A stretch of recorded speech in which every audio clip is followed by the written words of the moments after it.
interpeller un jeune médecin, jeune sportif, jeune malade, on peut le dire aussi. Thomas Pias, pardon? Enchanté? Oui? Ami. Voilà, c'est tout bon. Bonjour Nancy. On se voit un peu chaque année, qui va nous raconter un petit peu ses exploits. Mes aventures. Et oui, moi je suis pas ici pour vous parler de ma spondylarthrite, dont je souffre, mais de ce que je fais malgré ça, un peu comme ce matin il y avait Corinne qui parlait qu'elle marchait pour l'association. On avait les Iron Spondymen qui couraient, pédalaient et nageaient pour l'association. Et ben moi je me contente d'être sur l'eau et de me laisser pousser par le vent, alors j'essaye d'aller vite quand même. Et je fais ce qu'on appelle du mini 650, de la course au large. Marche ou pas? La course au large, vous connaissez peut-être l'épreuve Rennes, qui est le Vendée Globe. On voit le bateau de Yannick Bestaven, qui est rochelais comme moi. Enfin, il est originaire de Bretagne, mais il s'entraîne à La Rochelle. Et qui a gagné le dernier Vendée Globe. Donc ça, c'est les grands. Ils font 60 pieds, c'est 18 mètres. Vous avez en dessous une image de François Gabard en ultime. 65 pieds, 20 mètres, c'est aussi des grands. Mais moi, c'est la même chose, mais avec un plus petit bateau.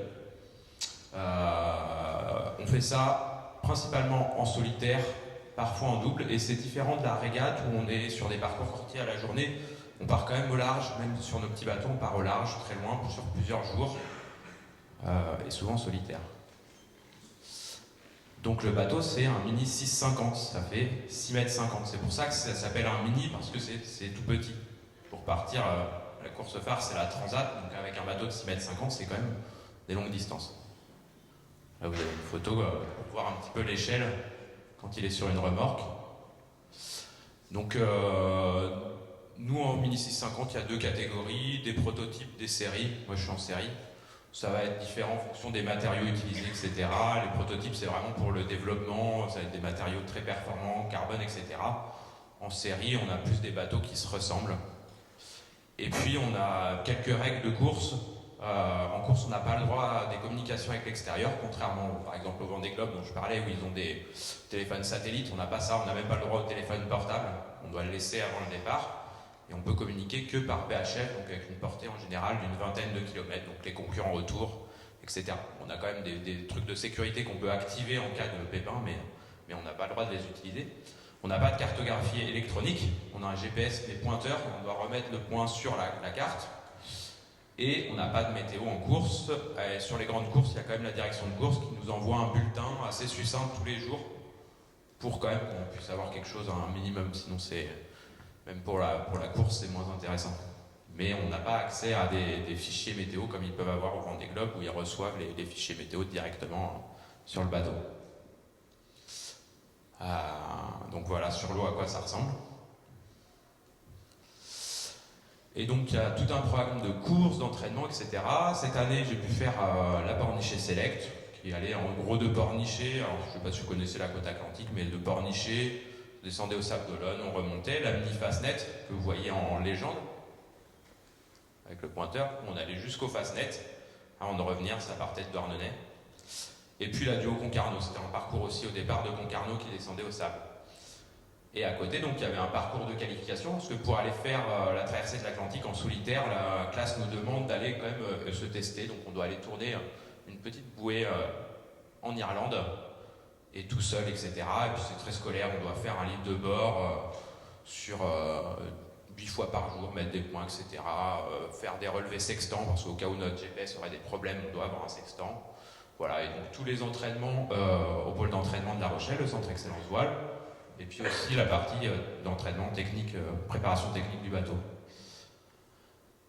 Le programme pour les années qui viennent, 2022, alors là je cite les courses principales, il y aura toujours plein de courses plus petites. 2023, la préparation à la traversée du golfe de Gascogne, où on descend depuis la Vendée jusqu'au nord de l'Espagne. 2023. 2024, la course qui va des Sables aux Açores en une étape et le retour. Et puis, ça a bien marché. 2025, la Mini Transat. Alors c'est le fichier 2021, mais les dates et les étapes vont pas changer normalement en 2025, donc je vous ai remis le petit truc. Donc il y a quand même une étape aux Canaries, on fait une petite pause, parce que sinon on s'ennuie, ça sera un peu long. Et puis bah voilà, je remercie le centre d'entraînement, le port, le club de voile, le chantier qui me soutient là dans toute la préparation du bateau. Évidemment ACS, mais je l'avais cité dès le début. La voilerie, Alchimie, l'agence de communication, et puis Esprit Scout qui étaient ceux qui m'ont appris à faire de la course comme ça. Et... Est-ce que ça va marcher? Oui, une petite vidéo. Ah non, ça va marcher. Je vous ai fait un petit montage. Ça se lance pas automatiquement.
Donc si vous voulez suivre sur les réseaux, voilà.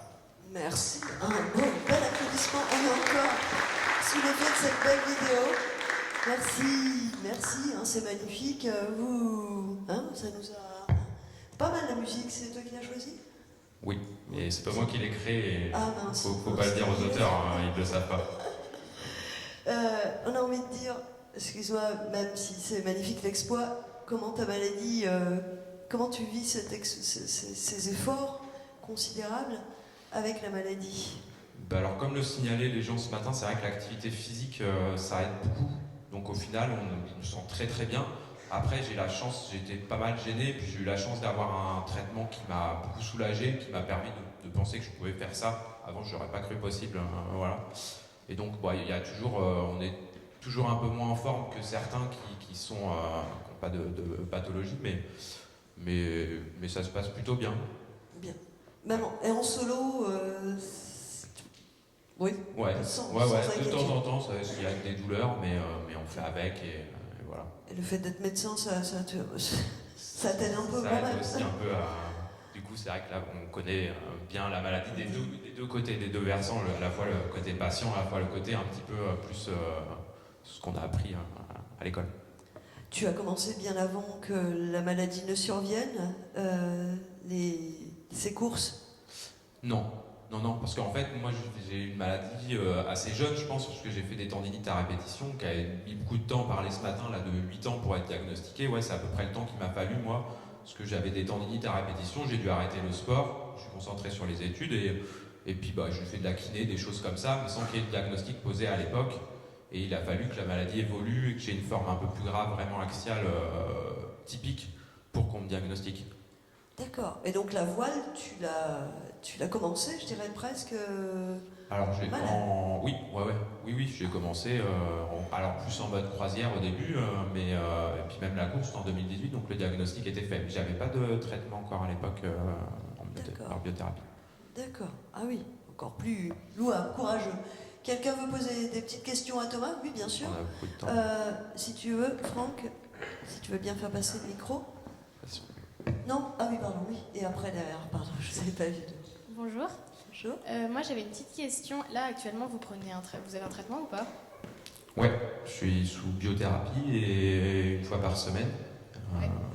Etanercept et méthotrexate Péros une fois par semaine aussi. Ok, et du coup, c'est du sous-cutané, c'est ça? Ouais. Et comment vous faites si vous êtes sur votre voilier? Les stylos, ça marche bien. On peut les garder 4 semaines sans que ça soit au frigo. Alors justement, il y aura une petite logistique pour emmener le produit en Canaries. Il faut que je me renseigne un petit peu comment ça se passe dans l'avion, etc. Mais j'espère qu'il y aura quelqu'un de ma famille ou de l'équipe qui pourra les emmener via l'avion pour l'escale et que je puisse repartir avec. La deuxième escale, elle fait 16 jours, 20 jours au maximum. Donc normalement, avec les 4 semaines, même si j'ai pas de frigo à bord, je peux gérer comme ça. Ok, d'accord. Et parce que il me semble que si on dépasse les 25 degrés, c'est un peu... Enfin, je crois qu'on ne doit plus utiliser le traitement. Du coup, je sais pas si ça vous est déjà arrivé d'aller dans des endroits où il fait beaucoup plus chaud. Si, ça peut, mais en fait, le bateau, si on laisse les choses à peu près au niveau de la coque, ça reste à la température de la mer. La mer a une grosse inertie thermique, donc on peut, en croisière, on faisait souvent quand on n'avait pas de frigo, on mettait le fromage justement dans les fonds comme ça pour pas qu'il coule. Il y a une question sous-jacente. Vous avez un projet similaire? Non, mais je pense au voyage en général. En fait, si je veux partir, par exemple, plusieurs mois, je sais pas, ou plusieurs semaines hors de la France, je me pose quand même des questions et je me dis, mais comment on peut faire avec notre traitement? Parce que c'est quand même assez compliqué déjà de trouver ce traitement ailleurs. Et après, si on y va un peu en mode sac à dos ou quoi, Route. voilà, ouais. C'est un peu compliqué d'avoir toujours des frigos ou quoi à disposition. Et du coup, en fonction également de la température du pays dans lequel on va. Donc je sais pas si... Ça fait aujourd'hui un peu obstacle à la réalisation de projets, c'est ça? Oui, honnêtement, oui. Alors après, je sais pas si ici dans la salle, il y en a déjà qui ont vécu ça. On me dirait peut-être. Non, mais je pense que vous pouvez à double titre répondre. Oui, Anne-Lise aussi, bien sûr. Thomas, déjà une réponse ou Anne-Lise déjà? Non, mais c'est des vraies questions. Oui, c'est une vraie question importante, mais oui, Anne-Lise. Pour répondre. Pour répondre, donner une petite information. En fait, aujourd'hui, la très très grande majorité des laboratoires pharmaceutiques pour leurs produits, c'est des laboratoires qui sont dits internationaux. Donc en fait, la commercialisation des produits, elle est bien au-delà de la France. Donc ça veut dire qu'en fait, vous pouvez savoir où votre médicament est distribué, dans quel pays. Et ensuite, le laboratoire peut vous aider avec son service médical, en fait, à identifier des médecins correspondants qui pourraient même vous faire la prescription, etc. Donc en fait, vraiment, n'hésitez pas, il y a plein d'informations qui sont disponibles pour ça. Et quand vous prenez l'avion, il faut avoir une ordonnance en fait rédigée en anglais.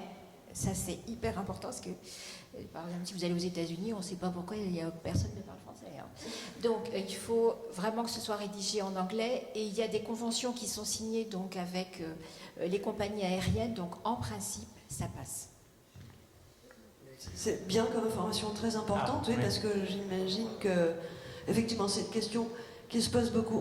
On a deux questions, s'il te plaît, Franck, derrière, et ensuite, juste une question devant. Bonjour. Bonjour. C'est un peu fort. En fait, j'avais un peu la même question au départ, parce que moi, c'est un projet que j'ai aussi, de traverser l'Atlantique à la voile. Pas tout de suite. J'aimerais d'abord faire des stages, parce que j'ai fait du côtier, mais je ne suis jamais partie au large encore. Vraiment. Et en fait, depuis le diagnostic, c'est une question que je me posais. Déjà sur les injections en mer, parce que si c'est un jour de tempête, c'est un peu compliqué, même si c'est pas le jour même, on peut décaler, mais il y a quand même ce mouvement de roulis où je me dis, est-ce que ça va aller? Et puis pour le stockage, du coup, vous avez répondu à la question. Mais est-ce que c'est des choses que vous appréhendez? Est-ce que vous avez déjà fait ça, du coup? Ou que tu as rencontré, peut-être? Oui, les injections en mer. Alors, personnellement, je prends les formes. Alors, comme je suis médecin, je prends les formes injectables, seringues classiques à terre, parce que je trouve que le produit passe moins vite et c'est moins douloureux. Et par contre, en mer, je prends un stylo, et le stylo, même en cas de tempête, ça marche très très bien. Et alors, je suis parti en croisière sur un peu plus longtemps, là où je me suis organisé avec mon pharmacien pour qu'il commande un peu plus d'un mois en gardant l'ordonnance et en la renvoyant tous les mois, il s'est organisé comme ça. Et on avait un frigo, c'était un bateau de croisière, donc on avait un frigo à bord. Donc ça, de ce côté-là, on a pu emmener un peu plus que de réserve. Et puis après, voilà, oui, il faut tester, il faut apprendre. Il y a des écoles de voile, c'est très formateur, profiter de chaque expérience. Et après, il faut se lancer quand on se sent prêt. Donc pas de problème d'injection avec ce stylo, donc ça c'était une réponse toute concrète et très bien. Merci pour ces réponses très concrètes. 8 devant aussi. Franck, t'as pas beaucoup de pas à faire, ça devrait aller. Bonjour, bravo. En fait, j'ai une curiosité, moi, technique. Enfin, moi, ça fait 3 ans que je dors avec un matelas chauffant, par exemple. Est-ce que vous avez aménagé votre bateau pour dormir parce que ça m'épate quand même de tenir le coup la nuit pendant 3 semaines. Voilà. Alors, l'aménagement est assez succinct. C'est des bateaux qui sont très légers. C'est ce que j'expliquais à Franck hier lors du repas. C'est des bateaux, je ne sais plus où à Corinne peut-être. C'est les bateaux qui ont même le plus gros rapport de voilure, de taille de voile par rapport au poids du bateau. C'est-à-dire que le bateau est même plus puissant en termes de puissance de voile que je parlais des bateaux du Vendée Globe, etc. Donc l'idée c'est d'avoir aussi, dans le but de performance, d'avoir le moins de matériel à bord. Donc pour manger, on a juste un petit réchaud, on a un jet boil, ce qu'on emmène en randonnée un petit peu avec des plats déshydratés, des lyophilisés. Et pour dormir, c'était un grand débat qu'on a entre nous, entre les différents types de matelas, les matelas gonflables, les matelas un petit peu autogonflants. Il y en a qui ont des mousses, mais les mousses elles ont tendance à prendre l'eau, ça peut être problématique. Donc on a souvent des petits matelas gonflables. Il faut se dire c'est un peu comme dans du camping quoi. C'est une tente de randonnée et puis ouais. Et puis des matelas de randonnée, de ce genre de choses. Mais entre nous, on n'est pas tous d'accord entre les coureurs là. On s'entraîne, on a tous notre matelas un peu préféré. Et voilà. On est tous d'accord pour dire que les matelas gonflables c'est pas top, mais voilà. Okay. Et on dort du coup sommeil fractionné, donc comme on est en solitaire, il faut qu'on puisse maintenir une veille, régler le bateau en performance pour essayer d'être le plus rapide possible. Donc en général, c'est un apprentissage aussi, c'est un peu compliqué, mais on dort par période de 20 minutes, on se met un réveil, on se lève, on vérifie, et des fois on peut enchaîner plusieurs périodes comme ça, mais avec quand même un petit check entre chaque période, et puis en fonction des journées, des conditions, etc., et de l'intensité qu'on met dans la course, on va plus ou moins dormir en général. C'est à peu près 3 heures par jour. Sur les longues courses, on dort un peu plus. Sur les courses de 3-4 jours, on dort très peu. Oui, donc c'est très adapté à la spondylarthrite en fait. Pas dormir quoi. Ah oui, on est habitué à pas dormir, donc ça va très bien. Au moins, il n'y a pas de douleur au réveil. C'est une bonne manière de ne pas avoir de douleur. Franck, tu voulais rajouter un commentaire? Non. J'ai simplement remarqué que tu ronflais quand tu dormais. Est-ce que ça gêne les poissons? Non, par contre, les dauphins, ils crient aussi. Non, mais on a dormi sur un bateau sur la Charente. Oui, donc il fait ronfler. Donc c'est pas là, il n'y avait pas trop de vagues, tout allait bien. Alors, une dernière question, oui, Corinne, on ne fait pas revenir. Alors du coup, la première étape jusqu'aux Canaries, ça va être entre 8 et 12 jours. Et la deuxième, entre 12 et 20. Ça va vraiment dépendre du vent. La dernière, en 2021, les premiers ont mis 16 jours. Les derniers, une vingtaine de jours, mais ils n'avaient pas beaucoup de vent. Donc on va être sur cet ordre-là. 10 jours en moyenne la première, 15 jours en moyenne la deuxième étape. On va te souhaiter beaucoup de plaisir et encore te dire Merci. Bravo pour ce que tu as déjà accompli. Il ne faut pas hésiter, si vous avez d'autres questions, que vous n'êtes pas à prendre la parole en public, vous n'hésitez pas à venir me voir. Pas de Bien souci. sûr. Ah, mais les questions étaient là, finalement. Pas si intimidé, mais en tout cas très intéressé. Merci infiniment, Thomas, et on te suivra les autres années encore.